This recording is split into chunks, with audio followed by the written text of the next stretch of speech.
Wanita yang bentak polisi di depan Menteri Bahlil, "Jangan sentuh saya." Menteri Investigasi Kepala Badan Koordinasi Penanaman Modal Bahlil Lahadalia dikritik sejumlah warga Pulau Rempang pada Senin 18 September 2023. Kritik dilontarkan karena Bahlil tidak menggelar sesi tanya jawab saat berkunjung ke rumah salah satu tokoh masyarakat di Kecamatan Galang, Kota Batam, Provinsi Kepulauan Riau. Polisi yang berjaga dengan sigap menghalau seorang ibu yang maju mendekati Bahlil. "Saya cuma mau ngomong sama Pak Menteri, jangan pegang saya," teriak si ibu pada petugas polisi yang hendak memegang dan menghalaukannya. Ibu-ibu yang lain juga mendekat dan meminta untuk diberi kesempatan untuk berbicara. Beberapa ibu-ibu itu meminta berkali-kali kepada Menteri Bahlil untuk mendengarkan ucapan mereka, walau cuma 1 menit. 1 menit saja, Pak, teriaknya kepada Menteri Bahlil. "Kasih kami kesempatan 1 menit, Pak." Bahlil yang mengenakan kopiah dan berbaju putih lantas mendekat kepada ibu-ibu tersebut.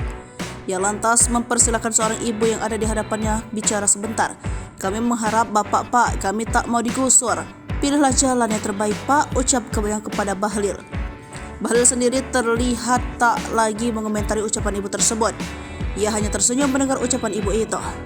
Setelah itu, ia berbalik arah dan berlalu untuk bergegas pergi dari kediaman Garisman Ahmad di Pantai Pelayo. Ibu lain yang ada di situ dengan nada tinggi lantas berkata bahwa pihaknya kecewa tak diberi kesempatan bicara. Ucapan itu dilontarkan setelah Menteri Bahlil berbalik arah. Kafia, warga Sembulang, juga menyayangkan tidak ada sesi tanya jawab saat Menteri Investigasi itu mengunjungi tempat mereka. Dia datang sendiri di kampung Pantai Melayu dengan motor metik.